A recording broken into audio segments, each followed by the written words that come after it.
Hi, I'm Sue Stockdale, and welcome to the Access to Inspiration podcast, the show where you can be inspired by people who may be unlike you. My guest today is Bettina Ovgaard, who has used curiosity as her guiding light in her career to date. Her work has included being a costume designer for the film industry, a tour leader in the Arctic, and most recently, Chief of Civil-Military Cooperation for Joint Arctic Command, who protect the sovereignty of the Kingdom of Denmark in the Arctic region.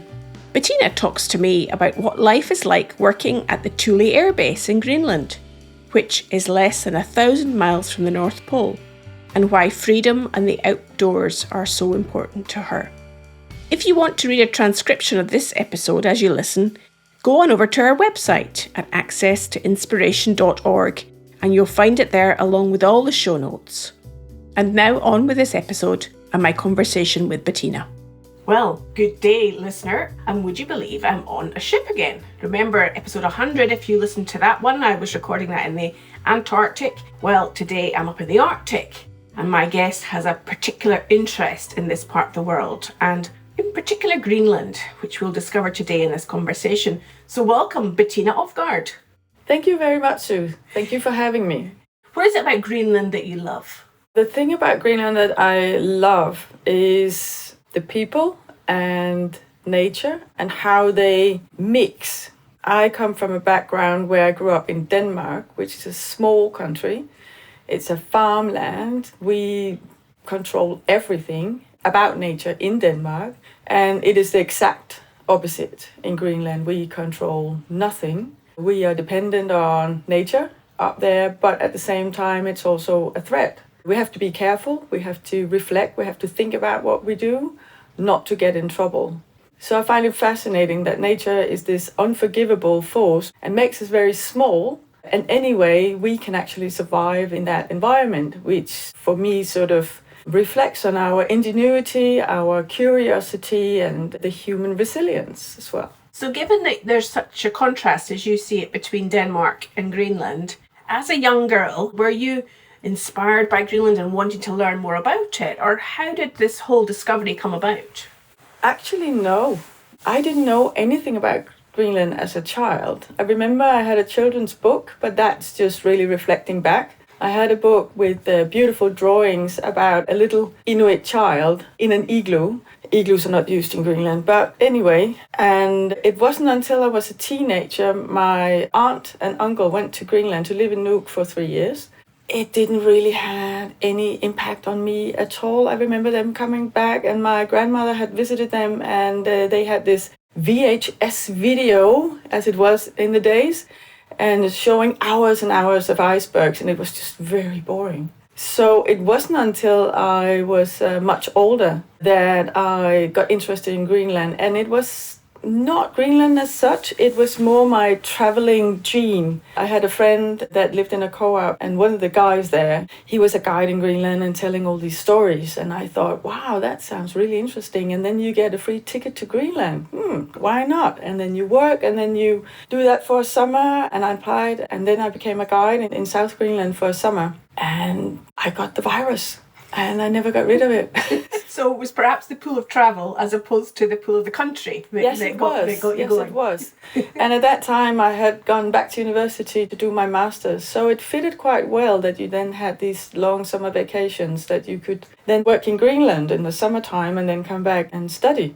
And the next year, I got to go to northern Greenland, which is quite different than the southern part. And this job just took me around in Greenland and got me more and more excited and fascinated with the nature, with people, and with the culture. And I could see that this development of a relatively new democracy, and also the tensions between the Danish culture and the Greenlandic culture and the mix of cultures, were nearly always on the front page of the Greenlandic media. And the development, the infrastructure, everything was sort of available in a way that I could follow that through the years. And I still find that very fascinating.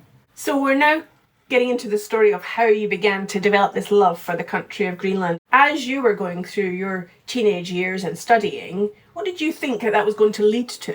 I, for decades, thought that I never had a career. I have done a lot of different things. It has been more about what would I find interesting, and one thing would lead to the other. I have written very few applications in my life for jobs. I was a very curious child, and I was also very good in school without really struggling at all. I was fortunate in that way.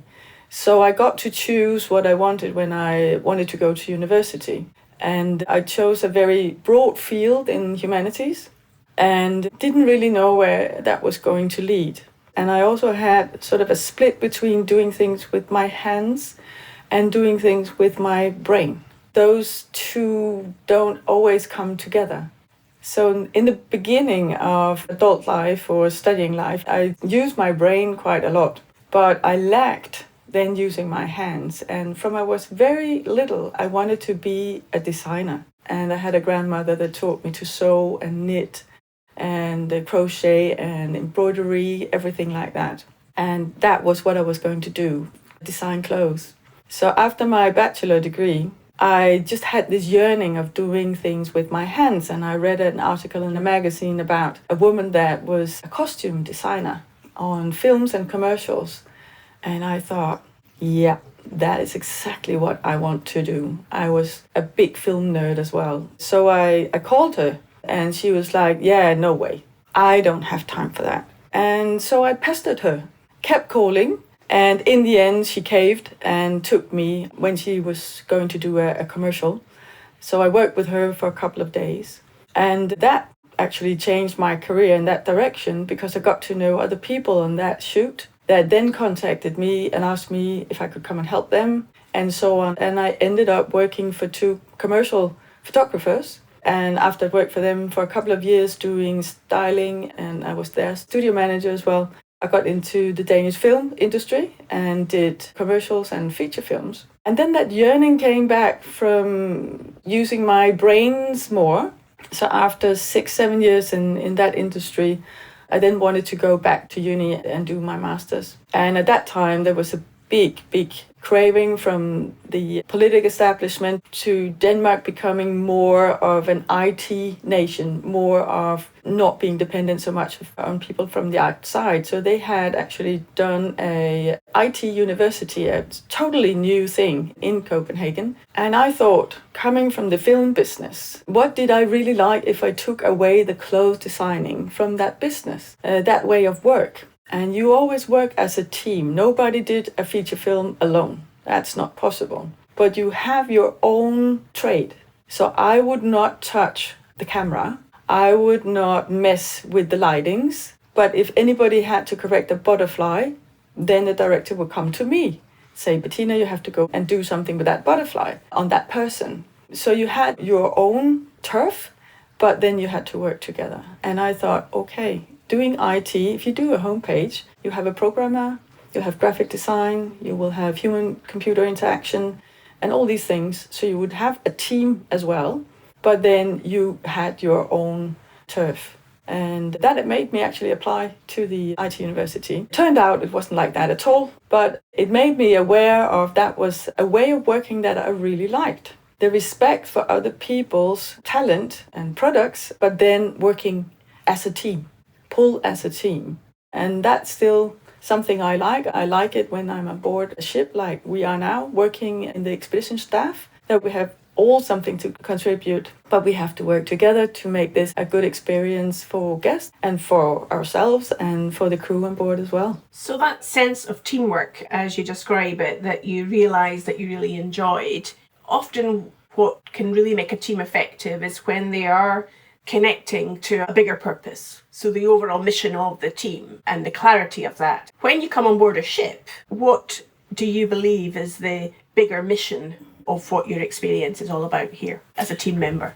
I think the bigger mission in joining a ship is to basically provide a framework for the guest on board. So not explaining in detail what a location is about necessarily, but let people have their own sightings, their own opinions, their own views of things, but then give the frame, give the history, give the cultural differences, aspects, the geology, when this happened. So more in the sense of not talking people to death, but letting them suck everything in and then try to put that into a frame. I think it works well for me, and I think it works well for people that maybe have read a little bit about this place. Now we're in Greenland before they went, but also for people that didn't and that are just open and curious about what they're going to see.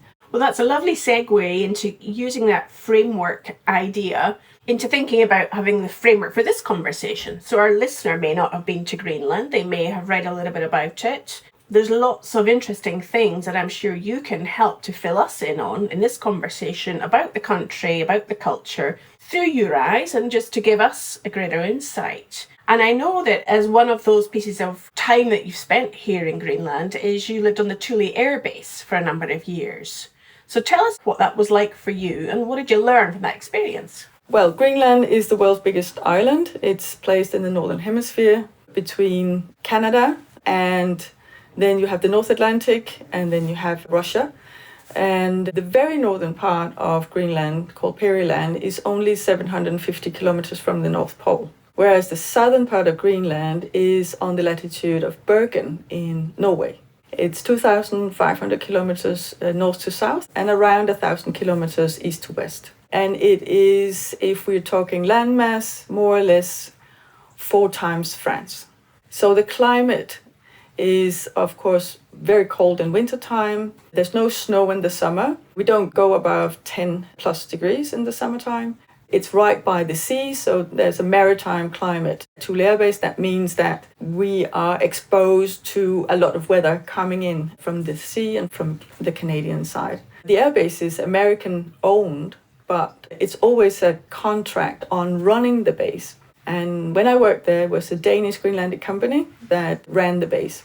So you have to imagine you're basically on an island because there's at least 100 kilometers to your nearest neighbor. And so everything is like a little village, except we also have to run an airport and a port at the same time as doing all the plumbing, the electricity, food, activities in your free time, engineering, everything that you can think of. And that takes around 600 people to do this. And the sole purpose of the base is to provide electricity to the Thule radar. The Thule radar is a radar that can have 2 sort of radar eyes, and it can look towards the North Pole and it can see towards Russia. And what it does is that it gives an early warning for missiles coming from Russia towards the United States. And it's a part of a chain of radars that goes from United States, Canada, into Greenland and onto Europe as well. Well, it sounds a very big village at 600 people in the middle of a remote part of Greenland. How did you possibly get a job up there, and what even attracted you to want to work in such a remote location? Yeah, what attracted me to work there is basically a lot of curiosity. I had experienced the midnight sun in Greenland loads of times, but I hadn't experienced the darkness, the dark season. And I thought that that would be quite cool to try that. And also, the Thule district is full of history from the explorers, the heroic age. So you have Knud Rasmussen, you have Peary, you have all kinds of people coming up to explore because they wanted to find the Northwest Passage or they wanted to find the people there. And then that district is also very hard to get to and very expensive. So it wasn't something that I would just do for a summer holiday because of the outrageous prices for the transportation up there. And I must admit, I had never planned to be there for 6 years. I thought 1 year and then let's see what it's like. But I really liked it there, which was a bit of a surprise because I'm in many ways a big city person. I like the anonymity of living in a big city. And I also like all the cultural products that I can relish in when I am in a big city, and the convenience of being very near to anything not more than 5 minutes away from a liter of milk. And of course, that's not possible when you live at Thule Air Base. But what also intrigues me about Greenland is that when you are here, you're sort of free of the life that you have where you usually live. So that means that you can't go to all these family birthdays. You're not available And that can be a sad thing as well, can be a hard thing when something happens in your family. But otherwise, you get an immense freedom to do exactly what you want. And at Thule Air Base, it was a balance between having that immense freedom to decide what you wanted to do and being imprisoned in a way. If you had a bad day, you would call it an open prison because you can walk out. Where do you want to walk to? You had the ice cap in the backyard and the icy sea, bathing sea in front of you. So there was nowhere to go, really. But if you can live with that sort of confinement, then the nature is vast. And if you want to use that for good things, then if you're an outdoor person, it's the perfect place to be. You can go skiing on the sea ice, visiting icebergs in the springtime. We had ATVs, we had snowmobiles in the winter, boats in the summer where we could go places, camp out and experience whales, experience millions of little auks, experience walruses in the springtime as well. So there was a lot of wildlife about. And because you can't hunt on the defense area, then we had loads of foxes, loads of Arctic hares. And we would do car trips in the area because this is an American base. So that means that there are roads everywhere, which is very unlike the rest of Greenland, which only contains 160 kilometers of road altogether. So here we could actually drive 30 kilometers away from the base. And there were huts in the area. So in the weekends you could go in a cabin and just be away from the base because you can get a little bit crazy from the confinement. And we would normally work 2 months and have 1 month off. But we could decide ourselves, and some would decide to be there, for example, for half a year and then have a couple of months off. And you could feel that tension when people were going on holiday, because that was when they sort of realized, yes, I need to get out. I need other impulses now than from the people that I see every day. And that was one of the things I learned. I did some interviews with some of my colleagues. I reflected on why I wanted to go to the base and why I stayed. And I went there out of curiosity. I could choose any day that I would quit and go back. But I loved the place and I liked the people there, and it was also good money. But what about the people that I hung out with? What were their reasons to go there and why did they stay? So I decided that I wanted to do some interviews voluntarily, and I wanted to interview across the board. So men, women, young, old, leaders, manual workers, academics, apprentices, and people that have been there a long time and people that have just arrived. There was a woman, she had just worked there for, I think, a couple of months, maybe half a year. And she said on her first vacation back home with her family, she had announced one day that she needed some me time. She had learned about being alone on the base. She had never tried that. She'd always had a boyfriend, she got married, she had kids. She was never on her own, and she was a very family person. And she experienced being on base, doing her job, coming back to her barracks. Then there was no one there. Nobody demanding anything of her. She had all the freedom that she wanted to do exactly what she wanted. And she could do it on her own. Or she actually probably had to do it on her own, except if she knocked on the next door. And she, in a way, became dependent on this. It was a new experience. It was a good experience for her.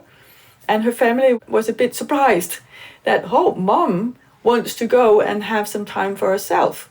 Maybe go for a walk or just, I'm just going into this room, have a read. I'm going to close the door and you have to knock if you want to talk to me because I need some alone time. So lots of people had new experiences being there in a social context, which I thought was really interesting. And for you, what was some of the learnings that you took away from that experience? I did not get a lot of challenges for my brain. Actually, my job was pretty tedious. What saved me was variation. We did a lot of the same things, but the variation came in how that would then unfold during a day, because we also had a help desk. So you would never know who would come in and ask for help. I was doing an office job. I discovered, and I also knew that from guiding in Greenland, I have quite a big service gene.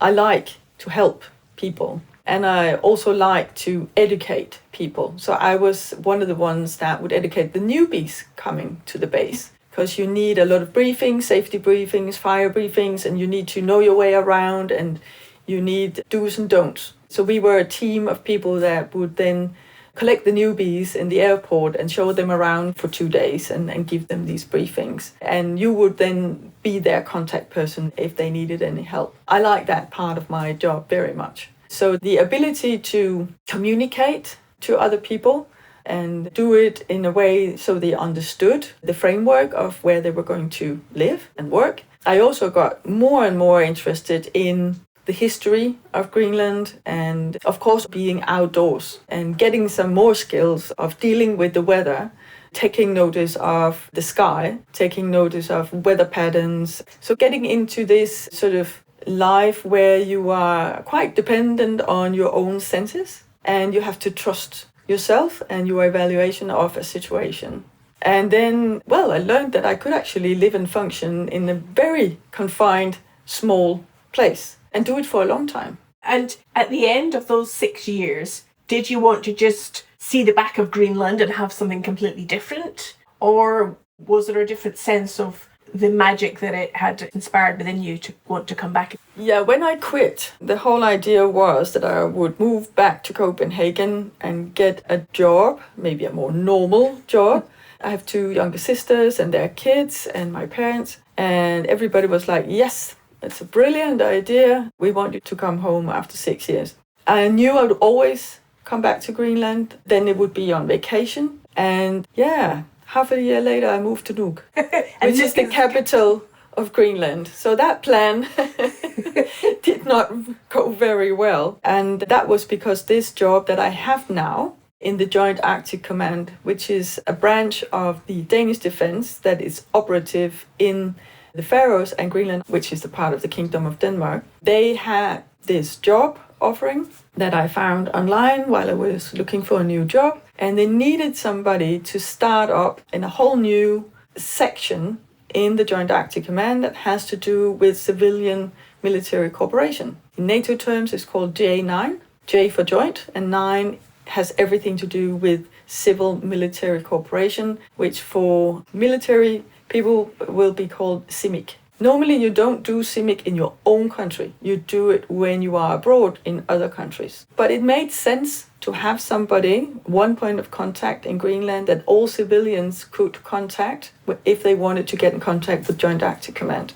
And that position fitted me like a glove, and I applied, had the interview, and it was like, when can you start? 3 weeks later, I was in Nuuk trying to find out where our furniture would be placed in this new little apartment that they gave to me, and meeting my colleagues, and also getting into what is this job gonna be like. And what I really like to do in my professional life is startups. I love to do something from scratch because I can develop it together with other people.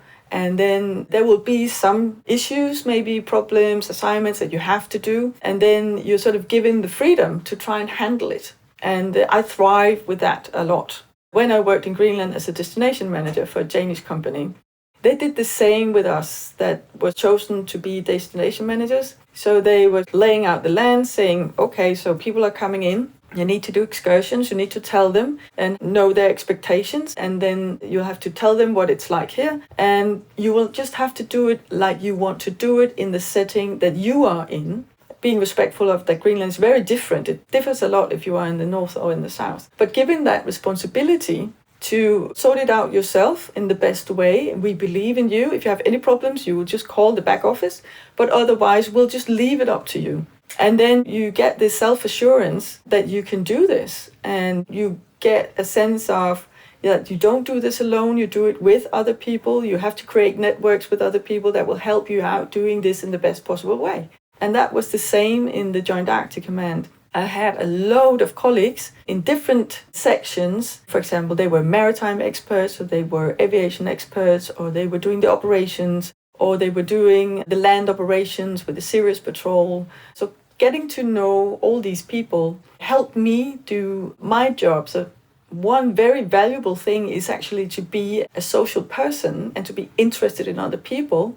and what they do professionally, because they will help you do your stuff, both to their satisfaction, but also you will get the job done in the best possible way for the people that are asking for help. And the people that were asking me for help were mostly scientists, because we do a lot of support for science in Greenland, and that all had to be coordinated in the most efficient way using our platforms, which is ships, stations and planes. When they're doing their military tasks anyway, there is a bit of a dual use possibility there, and to explore that possibility and coordinate that, I think in the end the taxpayers don't know, but they will be happy that their money are spent in a way to both the content of the military and the task that we have to do there operatively, and then also supporting researchers. It could also be sport expeditions, it could also be other civilians. So that would be sort of a logistic job. But then you had to also start up a network with the civilian partners in Greenland and in Denmark. So that would be the universities, that would be, for example, the departments in the Greenlandic government that had anything to do with, for example, permits, getting into the national park and other places in Greenland.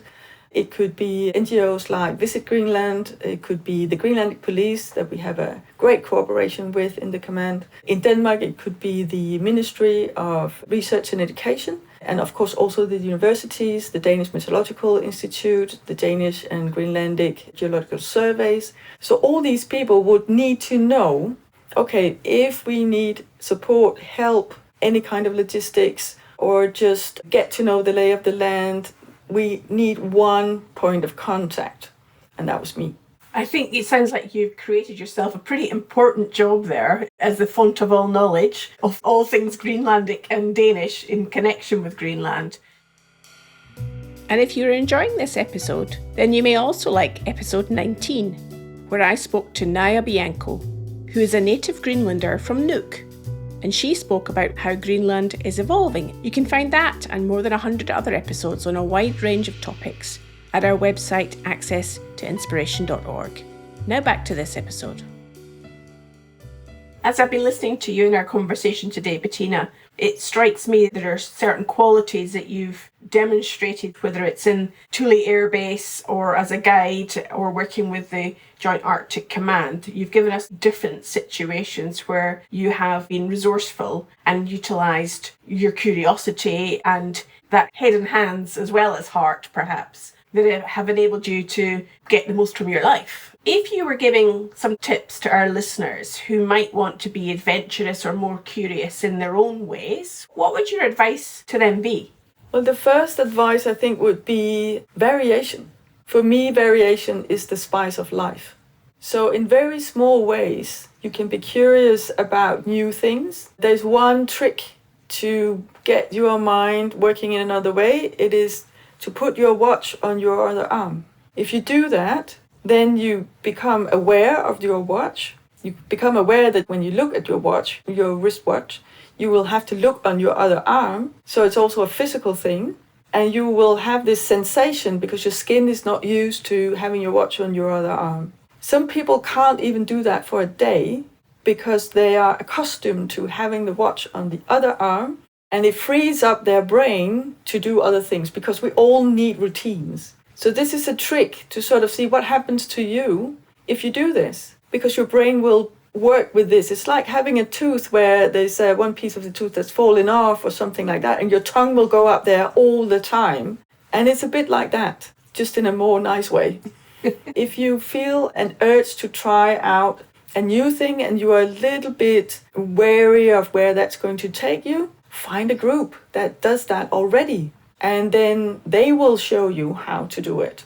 And you will be safe with them because they're already, maybe not experts, but they have some experience in doing that thing. So that can also be a way leading into new experiences, is doing this with others.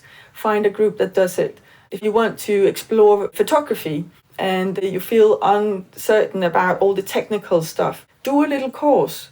You will get to know other people that are also doing the course, and maybe afterwards you will form a little group and you can help each other doing this.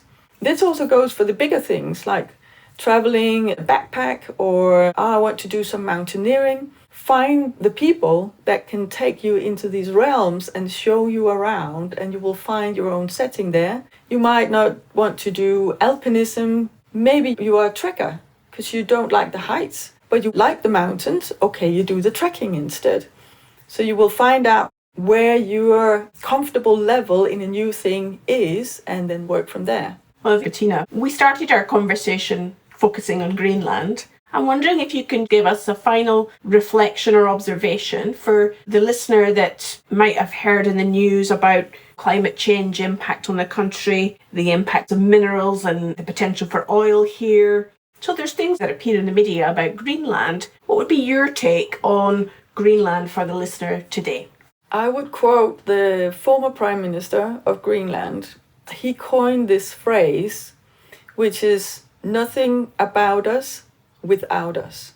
And to me, this is the way that Greenland should go forward, and it's actually also what the politicians do. Greenland has become much more self-assertive. It's much more focusing also on the global world, not only thinking in smaller terms, but Greenland is aware now that a lot of other countries and big corporation is looking towards the Arctic for rare earth elements, for the green transition, for tourism, for extraction of all kinds of minerals. Greenland has one of the biggest water reserves in the world with the inland ice cap. We might need that water at some point. So nothing about us without us means that Greenland does not want to be exploited. Greenland wants to be a part of what is going on in its future. It will not accept to be bulldozed.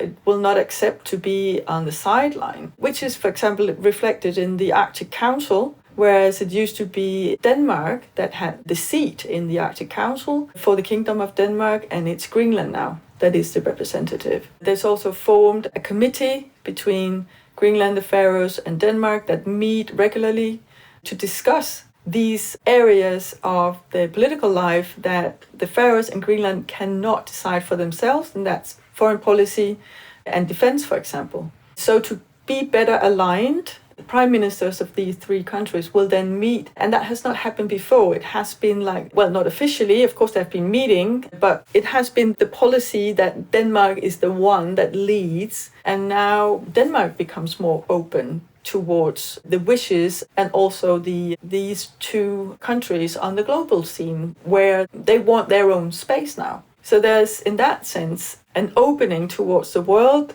at the same time conscious about their cultural roots and the values of the Inuit culture in Greenland and how those two things might mix. What constitutes a Greenlander today? Where are we going with our society? How are we perceived by the rest of the world? And how do we perceive ourselves? And being a Dane, that is for me to observe, and I can have my opinions, but of course it is the Greenlanders that need to find this new position and work out where they want to be when we are talking about contributing to hopefully stopping the climate change.